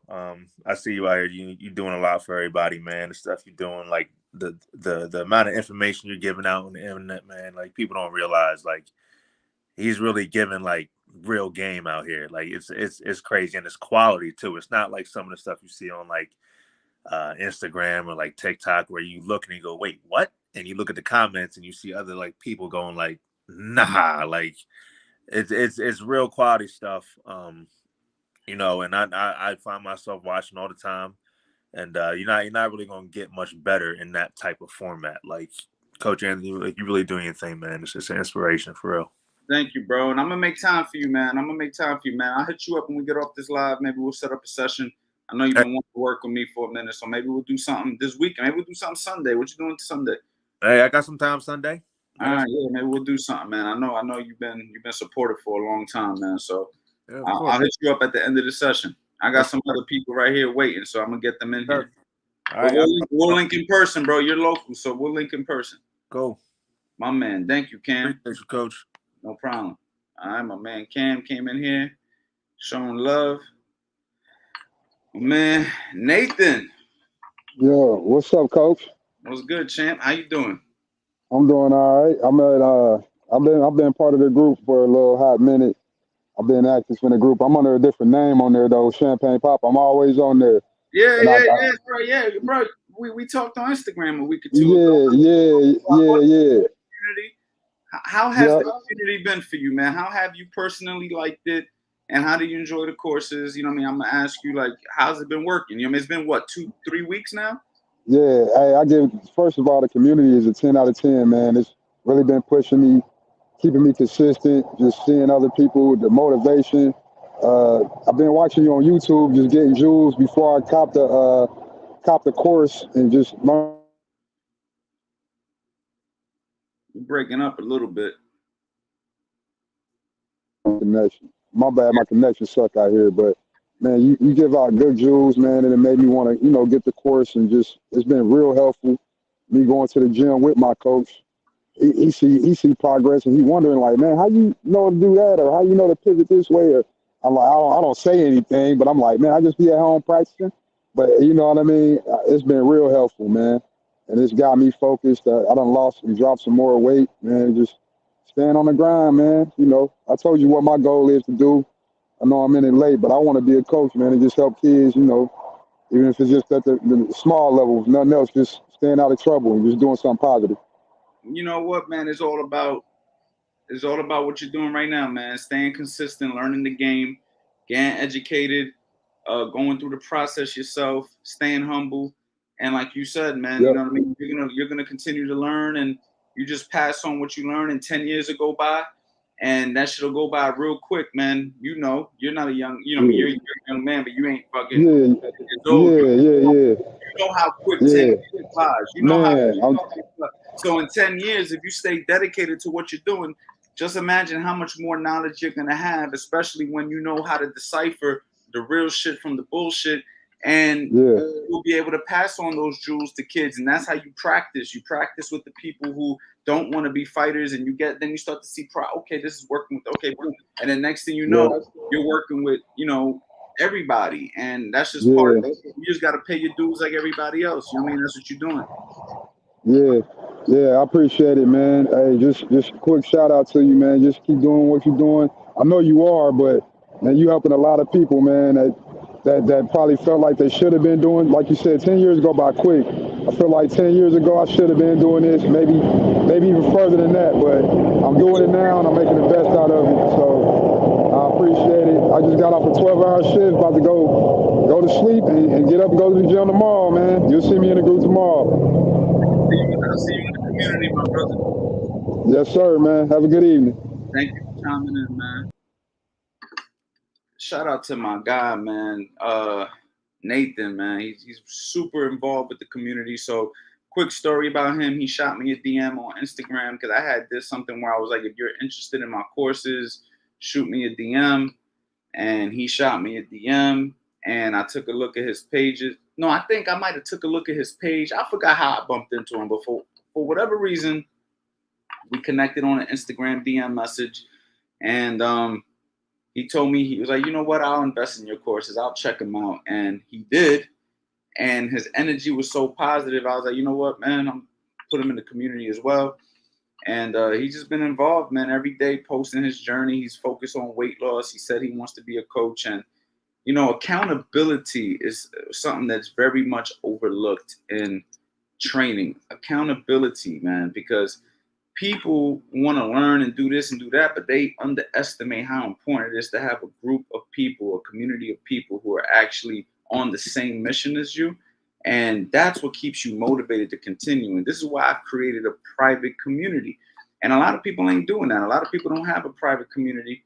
I mean, I don't know who does, who doesn't. But at the end of the day, we have one here at Coach Anthony Boxing. If somebody was to grab, for instance, my Master Boxing Bundle, which is all 16 of my courses, you can get the bronze package. The bronze package automatically puts you in the community, gives you a coaching call with me. And in the community, I mean, you're getting 16 courses, bro. It adds up to like $31 a course, plus access to the CA Boxing private community, which is a lifetime access, where you're going to go ahead and you're going to be able to stay motivated with everybody else who's motivated. So I think it's a very underestimated thing, especially nowadays. But it's as simple as, man, I want to post my shadow boxing today. I want Coach Ant to watch me shadow box. I get DMs all day. Yo, Coach, man, can you look at my son? Yo, Coach, can you see my can you watch me hit the bag? Yeah, when you join the community. When you join the community. Till you invest with me, no, I can't watch. Why? Because what do you think this is? You feel me? Like, you got to invest. You know what I mean? Show me you serious, and then I'll show you how serious I am. You feel me? So big shout out to everybody who's part of the community, who's invested, because you guys, the community is getting better and better every day, man. We got Jester. Hello? What's going on, champ? Just sit down in my room. Yeah. How can I help you, my man? Talk to me. So I'm 15 years old, right? Trying to compete. What would you recommend me eating? You're Like the 15 food. years old, you said? 15. Okay, and what are you asking? What types of food should I eat? For what? Performance, weight loss? Like, what are you trying to accomplish? Weight gain. Yeah. Listen, this is a very broad question. So when we're talking about nutrition, questions like that can't be answered so simply. Okay, like, it's as simple as, if you want to gain weight, you have to be in a caloric surplus. So when you ask me what kind of foods, it could be, you can gain weight eating anything if you eat a lot of it. You see what I'm saying? So I can't just sit here and say eat potatoes or eat chicken. It's more so like, what's your lifestyle? What do you currently eat? How active are you? How much do you weigh? What are you trying to weigh? Are you lifting weights? There's a lot of different things to go into it. So this is a very a deeper question than for me to just sit here and say, eat potatoes and rice and you're going to gain weight. I mean, I need more specifics. I mean, this is almost like a video that we would have to do privately so I can go over everything. But for the most part, the easy answer for you is eat more calories than you burn a day. That's how you gain weight. Get into a caloric surplus. If you don't know what that is, go on YouTube right now and just put caloric surplus, and there'll be a bunch of videos on that. All right. Thank you. All right, Justin, man. Sorry that I couldn't give you the answer that you really was looking for, but that's really me just not bullshitting you right now. Yeah, it's fine. I think you already got it. All right, champ. Take care. You heard how he said, mm-hmm. That boy was like, mm-hmm. Fuck out of here, coach. All right, we got. Oh, what's up, coach? What's going on, champ? How can I help you? So, first of all, my English is not that good. I live in Germany. Okay, But, shout out to you in Germany. Thank you for tuning in, coming in. I have this little question, like, if somebody is throwing the right, like the cross, like, can I show you? Wait. If somebody's throwing the cross, I usually like defend with a what is called with a shield, but most of the time I feel the impact, and the impact makes me to go to my back foot, like breaks my stance a little bit. Is there any advice you can give me for the cross to defend it or to like counter it? Yes. Yeah. First thing you could do is, well, listen. I'm not a big fan of blocking the cross either, if I don't have to. But I'd rather block it than get in the face by it. Right? So the fact that you're blocking it is better than getting punched in the face. Okay, so the block is very important to still do if necessary. But I would prefer to circle to my right. You understand? Like to step away? If I'm here and if you're in your boxing stance, first of all, you should always be prepared to step back. You should always be prepared to step back. You shouldn't be so comfortable in your stance that when they throw a punch, they could just hit you. You should have your feet, your back foot's on the ball of your foot, and you should be prepared to retreat if you have to. So when that right hand comes, you can step back and then circle to your right, but you do it in one motion. It's like a back circle. So when the right hand comes, you're already getting away from it. That's one way. The other way is to slip it.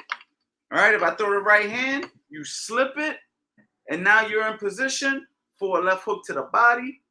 Okay, and if you don't want to throw the punch because it's too fast, when you slip, you can roll under right after. So it's like if I'm holding the mitts for you, I'm throwing the right hand, I'm throwing the left hook, you're slipping and you're rolling. When you roll, you circle away. After you're done, you just get out of there. So I don't know how long you've been boxing, but those are two things that I would suggest. And of course, the shoulder roll, but that's a little bit more advanced. But that's the reason why a lot of guys like the shoulder roll. You don't feel the impact on your gloves. You're able to just roll with the shoulder, but your chin has to be tucked. You have to have good timing. That takes a lot of experience. I don't recommend it to beginners, but the shoulder roll is a fantastic way to deflect the right hand because you don't feel the impact on your gloves. You still have good vision. And you can punch off of it, but it's dangerous because your lead hand has to stay low. And if somebody has good speed, good power, and you don't shoulder roll at the right time, you can get knocked out. So that comes with some risk. You understand? Yes. Okay, thanks, coach. But those are my answers for you, man. Step back, circle. And matter of fact, I think I have a video on YouTube how to deal with the right hand. So go on my YouTube channel. I think I made a video on this already. So you can actually learn just watching the video, and it's Yeah, free video. I need to check out this one. Yes. Yeah. Go to my YouTube channel and pull it up. Okay. Thank you, coach. All right, champ. Take care.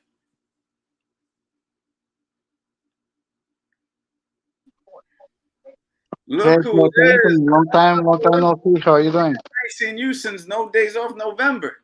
How you doing, man? Well, I mean, I follow the community on Facebook, so you I'm shadowboxing, man. You look dangerous. I don't want no smoke, man. You no, look not really. I saw Champagne Papa. It was big up to Champagne Papa. He's a really cool guy. Yeah, he's a good kid, man. I So, wish I had his nickname. yeah, Champagne Papa. That's my guy, man. So what's going on? How you doing, man? How's everything been? I'm doing well. I have a easygoing Friday, so I just dropped in, decided to give you a call and maybe ask you a couple of questions. Just like, for example, when you throw body shots, let's say whether it's long range or short range, a lot of times we'll look at the body when we throw the body shots. Have you, I don't know, I'm thinking maybe throw the body shots while having the eyesight on the gloves, the shoulders, the face. What do you think about that? Yeah, absolutely. You have a lot of guys who say like your eyes need to always look at the chest, or your eyes always need to look in the eyes. I don't believe in that. I believe in using your peripheral vision and looking at everything. I seen a trainer on YouTube. I don't know what his name was, but he said something that made a lot of sense, and I stole this from him. I wish I remembered his name, but he said, when you get into a car, you're not looking at the car in front of you.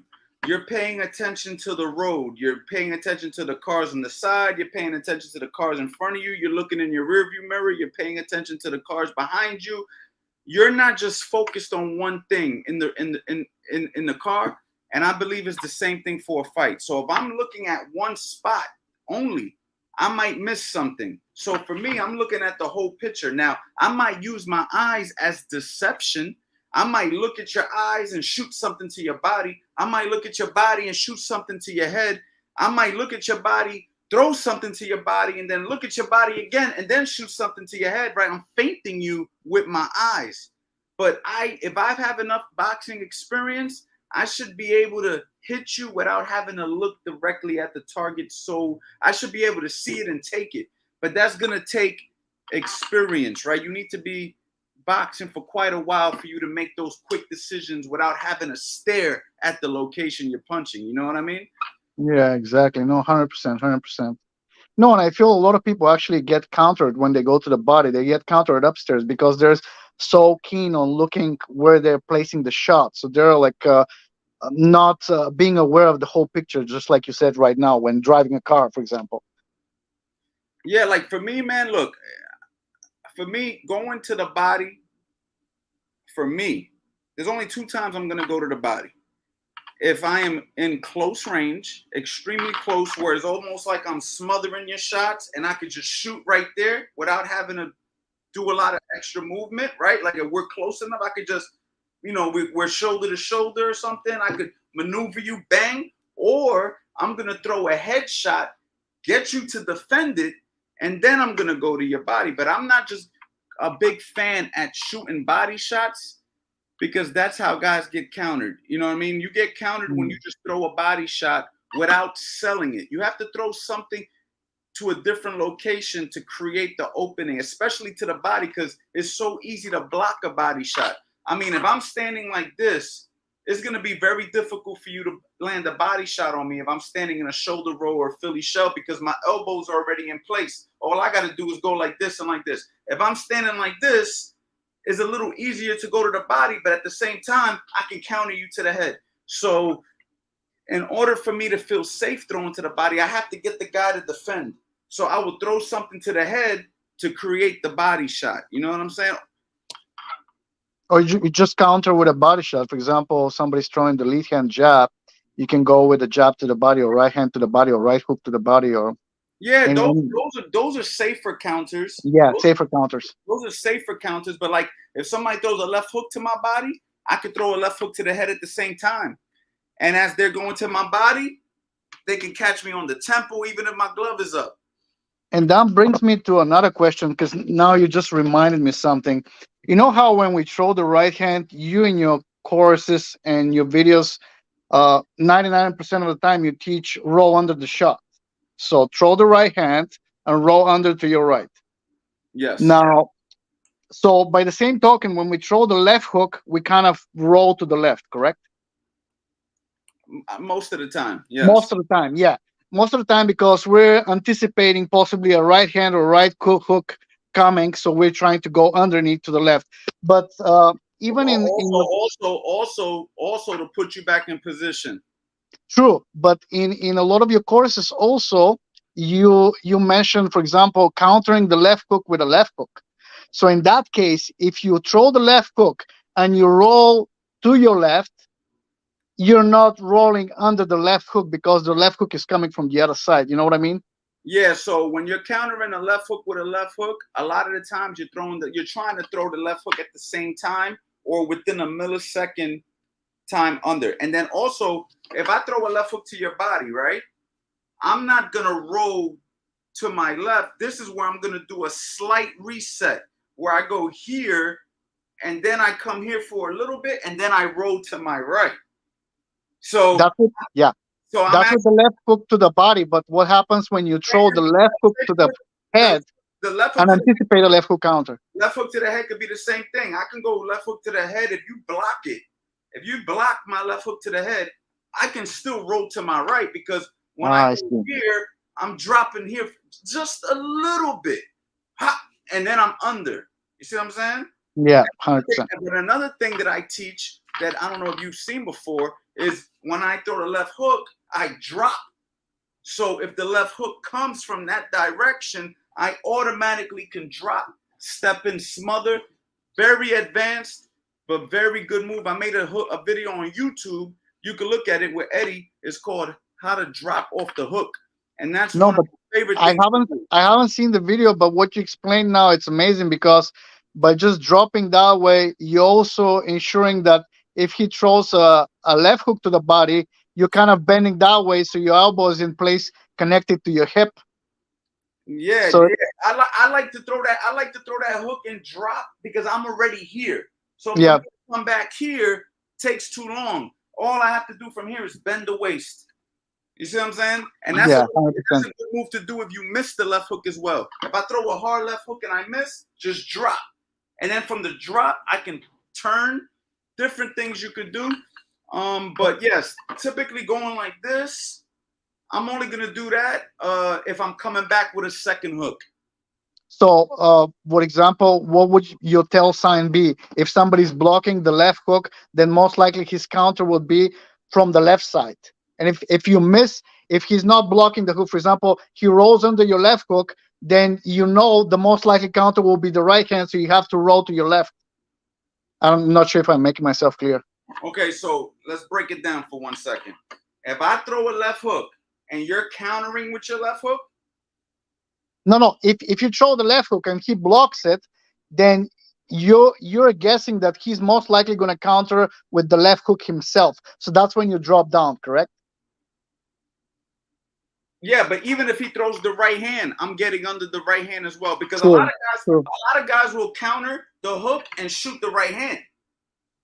But if I throw the left hook and I drop any incoming headshots, I'm gonna get under. And if I step in and smother you off the drop, you have to watch the video with me and Eddie. Yeah, I'll see it. I'll look it up. I'll look it up right up.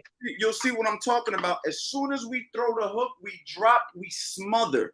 So the key is to take away any incoming offense once we drop. Because if we drop and just stay there, we're still in a position to get hit with uppercuts and everything else. So what we do is we step in completely and tie you up. Or if I'm not gonna step in completely and smother you, I'm gonna drop and I'm gonna pivot and I'm gonna circle out and get out of there and reset.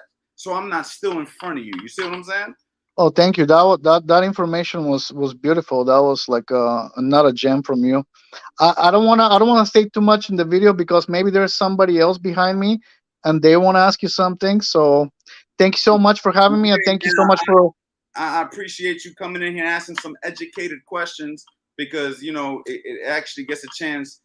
It actually excites me, you know what I'm saying, to be able to Yeah. answer them on live. And also, thank you for your support. Thank you for being part of the community. I love to see you post more. You've been posting a little, but you've been a little bit quiet in there, man. Talk a little Yeah. bit more. I'm a shy poster. Maybe I'll give it a go. Thank you, man. You're always All right. appreciated, Eugene. Thank you. Take care. Take care, man. My man Eugene with some good questions, boy. Those are some educated questions, man. And I hope you guys got some value from it. If you got value from that, drop it in the chat, guys. If you got value from that, drop it in the chat. And my man, Jay Prophet. How are you? Yeah. What's up, Champ? Where you calling from? Yes, sir. How are you, Coach? I'm good, man. How are you? I'm coming from West Virginia. Okay, cool. So how can I help you? Okay, my big question is it's my biggest problem, I think, when I'm sparring anytime. I can do it on the bag pretty good, heavy bags and stuff like that, but when I'm going to the right, so say I'm jabbing in, I'm orthodox, so I'm jabbing in with the left, keeping the shoulder high, and I find it very hard to place a straight. Although I'm angling, it's weird. It seems like they always turn away from me, and it's like I can never, set up that right hand. As Okay, in, let's rewind because you so got if a I'm little. boxing and I'm coming to my right. Okay, yeah, you're kind of breaking up a little bit. So let me just make sure I got the question right. When you are circling to your right, you're having a hard time getting your right hand off. Yeah, like landing the right and being comfortable. Like, I don't know how to describe it. Like, I'm jabbing in, reaching out, because I don't like being super, super very close. I like to keep my distance, but at the same time, I do like to land that right. Yeah, in order to land the right hand from the right, you have to just make sure you're not completely off to the right. All right, so it's a game of inches where if I want to get that angle on you, I literally have to still be like that jab should just be able to skin me. If he threw it, like if you threw a jab at me, you should almost be able to land it. Yeah. From that position should be the furthest that I go to land my own right hand. If I step out even 1 inch further, I might be taking away my own right hand. You can also land the right hand standing right in front of a guy. The problem is his incoming right hand. So that becomes a timing issue.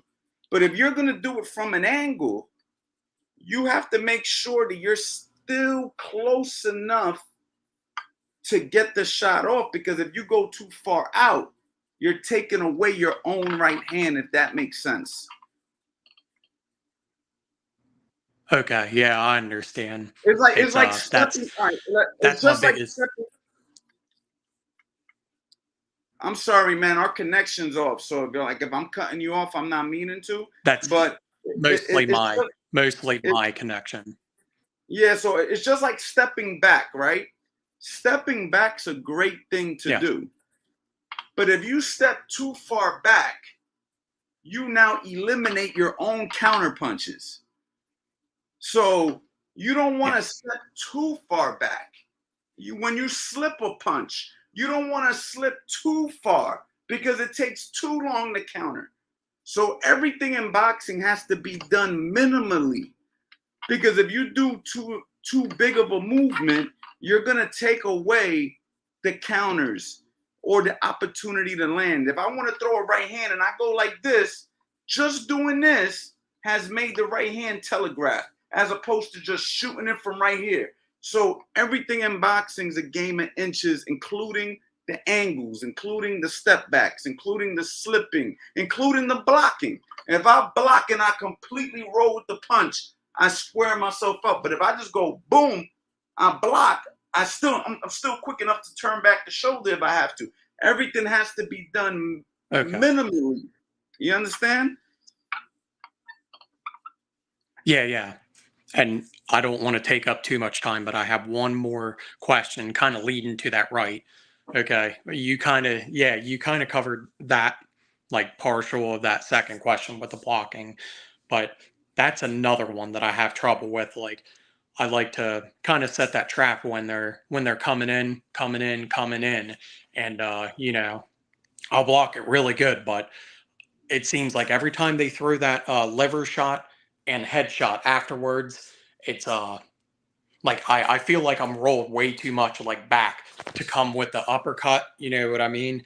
And it just seems like I get stuck there on my back foot because like I'm afraid not well, yeah, I'm kind of afraid to like go too much.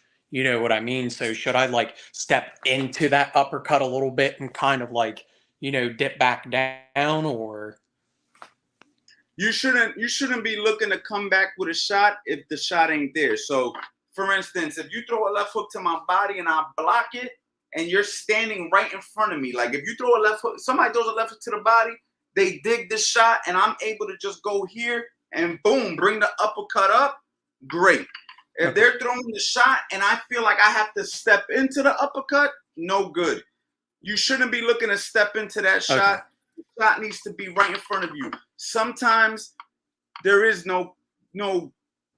sometimes countering isn't the best option. Sometimes you're better off just not getting hit with the shot, resetting, and starting over. I wouldn't be blocking a shot to my body looking to reach in to counter the guy. The counter has to be there. So as soon as he goes here, boom, bang, I just lift I shouldn't have to do much. All I'm doing is catching and shooting. If a guy throws a hook, I'm catching and I'm shooting, or I'm catching and I'm shooting. If I throw it right in, I block it and I'm shooting. But I'm not going to block, step in, block, step over. We're not doing the extra step as an extra move. The shot has to be there and you have to take it within seconds. Okay. All right. Well, that's pretty much all the question I, had. Thank you. Yeah, of course. I appreciate it. This is me just trying to envision what you're saying, champ. Like, I have to really see it. And this is why, without being a salesman to you and to everybody in the community, for people who really want me to be able to answer these questions, when you're in my private community, you can upload the videos and I can visually see them and I can visually give you answers in real time and give you a way to work around this. So if that's ever something you're interested in, check out the website. Look at the Master Boxing Bronze tiers, the cheapest one I have. Get enrolled, Yes, get sir. into the community, because this is how I can really help you. But I'm just going off of us mentally talking and I'm trying to give you the answers. But when I see it, I could really 100% give you. You understand what I'm saying? Okay. Yeah, All I right, check. appreciate it. I do watch a lot of your videos with Fast Eddie and stuff, so it's been really helped me. I appreciate it, and I go to your website for that, correct? Yes, absolutely, man. To Coach subscribe. Anthony.com. Give it a peek, man. You know what I'm saying? No pressure. Just give it a peek. Yes, sir. All right, man. Take care. I will, most definitely. Thank you. Yep. That's what I'm talking about, y'all. I'm proud of you guys tonight, man. Look, you guys have kept me on an additional 30 minutes by interacting with me, by asking some really great questions, by showing love. You know what I mean? And I'm hoping that I'm providing value, guys. If I'm providing value, please let it be known in the chat, man. I don't want to waste your time. I want to make sure when you guys come to my live streams, you guys leave with something. If you guys are appreciating this, press the like button, man. Share it with a friend. Maybe he might want to watch this tomorrow. There's a lot of good questions with asked tonight, man. I think some good game was given out. And if there's anybody else who wants to get in here, man, you know what I mean? I'm in a good mood right now. So go ahead and you guys can hit that link, chop it up. Don't forget that the CA Power Hour has been on over an hour. Why? Because I'm on here over an hour, guys. So you guys can definitely go ahead, take advantage of that. 50% off any course you want on top of the 50% off if you use the CA Power Hour. Matter of fact, I think it's this one. There you go. CA Power Hour. You don't need the 50. CA Power Hour. That's that. Okay. I also got my 3-tier system, which is the bronze tier, the silver tier, and the gold tier. Now, somebody might ask, What's the difference in the tiers?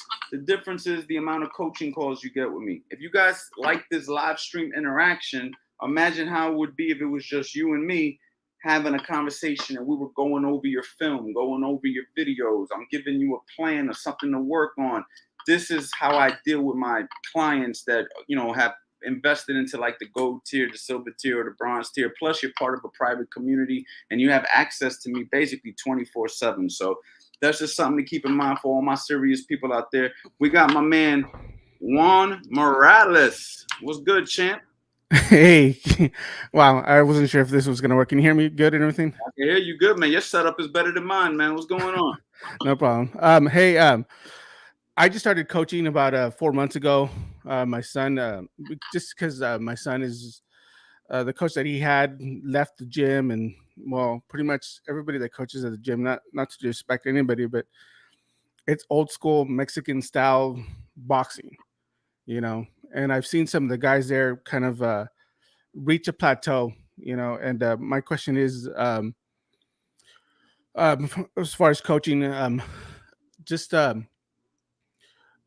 what would you recommend for for somebody like me, especially a lefty, with your course? I'm trying to figure out what's affordable, what's the best course of action for someone like him just starting off. Hold on, you're talking about for your son? Yeah. How long has he been boxing? 6 months. Then he got injured with the knee because he had now he's back 4 months. Look, I would, and you're coaching him, right? So you would be watching the courses and using the courses to coach him? Yeah. I would start off with 4. There's 4 courses that I always recommend for my beginners. And it's Build You from the Ground Up 1.0, Build You from the Ground Up 2.0, Footwork Drills, and Defensive Principles 101. For me, those 4 courses are the starting point of everything you're going to be needing in the beginning. You're going to need to learn the basics of how to throw every punch, how to work the line, right? 1.0 and 2.0 cover that. Footwork drills, obviously you're going to need footwork. He's going to need to learn how to move laterally and how to do different things off of his footwork. And then defense, you're going to have to learn how to block punches, slip punches, etc. So those 4 courses is what I always recommend. And the reason why I've been trying to push people to my bronze tier master boxing bundle, and you asked me what I highly think, and the reason is because when you get all 16, and it averages out to $31 a course, and you get a coaching call with me like this privately, and you get access to the private community, so I can go ahead and have interactions with you moving forward. Not just once you buy the course, we never talk again. You actually have access to me. And you're able to ask questions like hey man, I'm looking at the defense course. What do you think I should do? I can help you in the community because we're interacting. So that's the best way to go. The bronze tier is the cheapest one. Start there if you can afford it. If not, start off with the 1.0 and the 2.0 and then start there and then build as you go. You see what I'm saying? But eventually he's got to learn defense. He has to learn footwork, you know what I mean? And that's why I always recommend for you to have a little bit of each thing, because in boxing, you learn everything, right, at a certain level. Like I take a beginner, I'm going to teach him the basics, but I'm also going to teach him the basics of footwork. I'm going to teach him the basics of defense. And you know what I'm saying? It's just about putting it all together. You know what I mean? Because honestly, I've been watching a lot of your YouTube stuff. It's awesome. It's phenomenal. It's great. But I feel like I'm getting little appetizers, and I kind of want a bigger meal. You know what I mean? Bro, listen, it might seem like a big chunk up front, but I can guarantee you this. Once you get it and you get enrolled to the community, we get on a call just like this, just you and I, not on a live stream. I can meet your son. You know what I mean? It's going to be a whole nother experience. And then, like I said, the value that you're going to get of posting your son's shadow boxing and saying, hey, coach, what do you think? And I can give you an answer within minutes. I mean, that's like 24/7 access, bro. Like, that's really what I'm trying to do. I'm trying to help people have online coaching, you know what I mean, at a very affordable rate. It might seem like a lot up front, but then when you really do the math, you're like, bro, that wasn't nothing. You know what I mean? So you know, invest into the bronze, man. Start there. And if you want to move forward and upgrade later, we can upgrade later. But that's really what I would do if I was serious about coaching my kid, you know, and there was a coach teaching something that I teach that I don't know how to do. I would 100% get that. Yeah, definitely. So, but yeah, no, I just wanted to thank you for all the stuff that I've already. I mean, he's a natural. I mean, I recorded him last night, sparring. He did a great job. But the only problem that we're having with sparring is that nobody wants to spar him. You know, because a lot of people will ask, "Oh, how long has he been boxing?" It's like, it looks like he's been boxing for years. Like, no, he's only been boxing for 4 months. You know, but because of How old is he? He's 16. Oh wow, he's young. I mean, he's older than I thought. I thought you were gonna tell me he's like 8. Okay, so he's 16, but 16 is still young. But I thought he was gonna be really young. You look young, so that's probably why I thought that. Yeah, no. But one of the things that I love about you is because I've coached football before, and now I'm coaching, of course, boxing. But one of the things is I'm good at dissecting things. And what I loved about your videos is not only do you just, oh, you should do this, you should do this, you explain the theory behind why you should do those things, and it makes more sense. So now when I do watch other professional fighters, oh, that's why they're doing this, or that's why they're doing that. That now makes more sense. So I love how you do that, and I'm looking forward to doing that. But I just wanted to jump on the call just to kind of ask you one question though. I noticed something about sparring yesterday. When I gave my kid instructions to spar yesterday, I gave instructions because I already knew how to beat this kid. But I realized, is that something we should be doing, or should we just go in there, just practice the stuff that we need to practice, that we need to work on, or should we go in there just, picking them apart in sparring? I mean, that to me, that depends on how I'm feeling that day. Honestly, you want my answer. You know what I mean? Like, if I feel like I want to build my son's confidence, I'm going to let him do his thing. And then there's going to be other days where if I feel like my kid is totally better than the other kid, like if I know for a fact my fighter is 10 times better than the fighter we're fighting, then yeah, we're going to work on things. I'm going to say, listen, bro, I only want you working your jab, or let's just go ahead and work on some defense, etc. But if it's like close enough, I'm going to let my kid do his thing, and I'm just going to ask for specific things as the sparring is happening, and he needs to execute what I'm asking for. Like, if I'm saying, listen, man, I want you to counter him with the hook, and he's throwing nothing but right hands, even if he's landing the right hand repeatedly, I'm going to say, bro, did I ask for a right hand? I asked for a hook. Go out there and give me my fucking hook, or I'm going to pull you out the ring. You know what I'm saying? I don't give a shit winning the sparring, because at the end of the day, I'm trying to build that chemistry with my fighter. And one thing about me is, if I ask for something, it's because I see something. And if you're not listening to me, that means you're not listening, or you don't trust me. Which one is it? And I'm very firm in the corner that way. So, for me, it's the certain specifics that I'm looking for that day. I might just be in the mood for my kid to beat up the other kid. I might say, man, just do what you do. And I'll let him do it, And there's other days that I'm going to say, I don't want you to throw no punches today. I just want to see you slip everything. You see what I'm saying? I only want to see the jab. It just depends. You feel me? It's like what are we feeling that day? What do I see? What do I think my fighter needs? These are all the things that a lot of things come into account. Yeah. All right. Well, thank you so much. You've been so helpful, and looking forward to, Hey, man, I really hope you take me up on that offer. You know what I'm saying? And I look forward to getting on a coaching call with you and your son.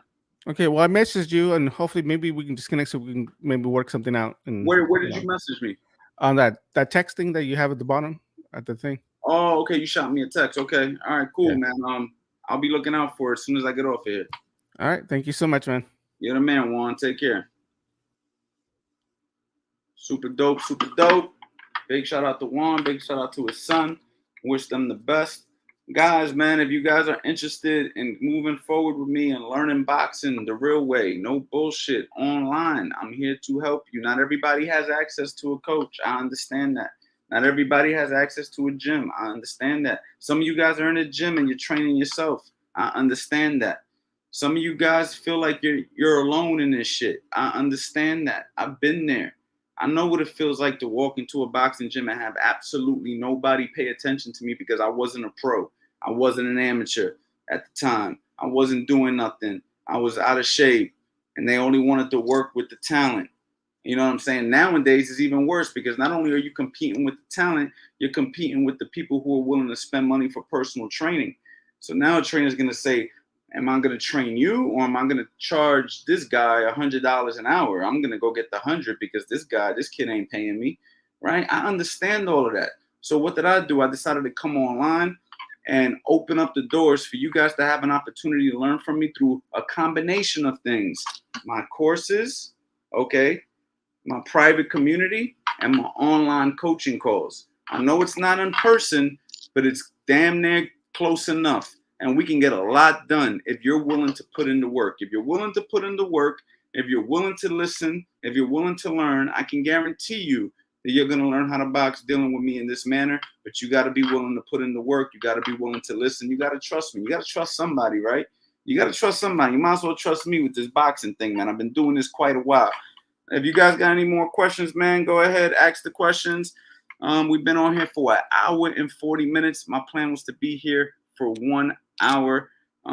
Anybody else wants to pop in here, man? I'm going to shoot that link one more time. Pop in here, chop it up with me, man.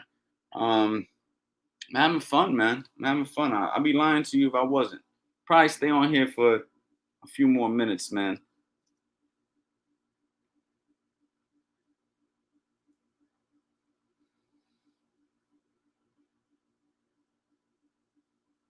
I'm giving you guys one more opportunity to get in here and chop it up with me, man.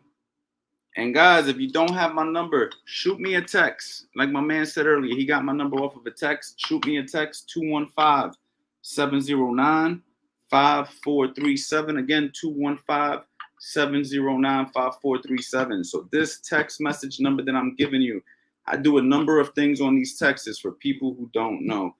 I tell you when I'm dropping a YouTube video. I tell you when I'm going live. I sometimes feel generous and give out discount codes for my courses. And I try to answer as many questions as I can. A lot of the times I can't get to everybody, but I do answer questions. You definitely have access to me. So, take advantage of it. It's text only. Look, my man Juan Morales. Hey, coach, got some coaching questions. I'm looking at it right here. You know what I'm saying? A few people already messaged me. I can't go through all, but as you guys can see, this is my text scroll. This is real. So take my number, 215-709-5437. And grab my number, man. You might have a boxing question, and I might be able to answer it on the spot or, at least get back to you at some point.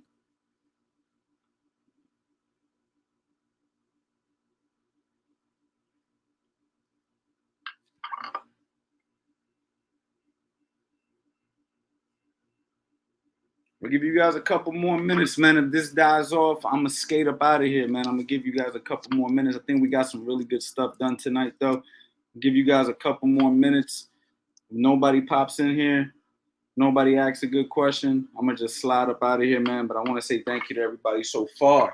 And I'm willing to stay, but y'all got to keep me. Y'all got to keep me going, man. If not, I'm out.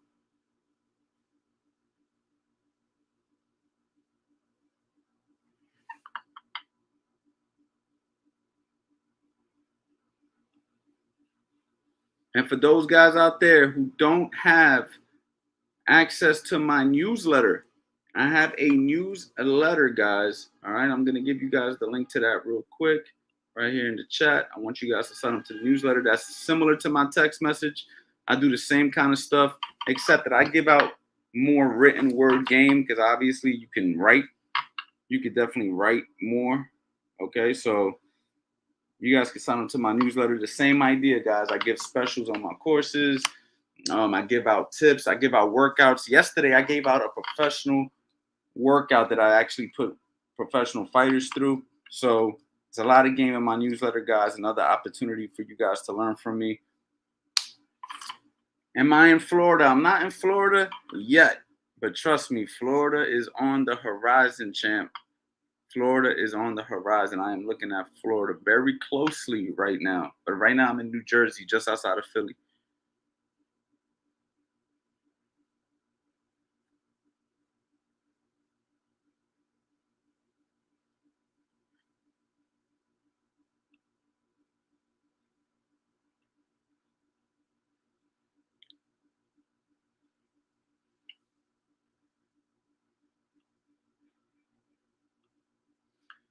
Guys, don't forget CA Power Hour, man. CA Power Hour, get 50% off on top of the 50% off sale for those of you guys out there who want to save money on the courses. You guys don't want to get the master bundle. Maybe you only want one.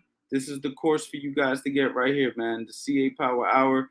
You guys can grab any individual course for 50% off on top of the 50% off. All right, guys, it seems like this live is dying down. I want to say thank you to everybody who showed up tonight. We had a lot of fun. If you just got in here late, I highly suggest that you rewind this live. There's a lot of game in this live. There's a lot of good stuff, man. So for those of you guys out there who got in here a little late, or maybe only got in here in the last 20, 30 minutes, I think if you guys started this live over and watched it again, you'll get a lot of value from it. I want to say thank you to everybody. Shoot me a text right now. I will respond to everybody who shoots me a text. Say, yo, coach, I was in your live. Shoot me a text right now. I will respond to every single person who shoots me a text right now and says, I was just in your live. I will respond to you and show you that I really do use my text message.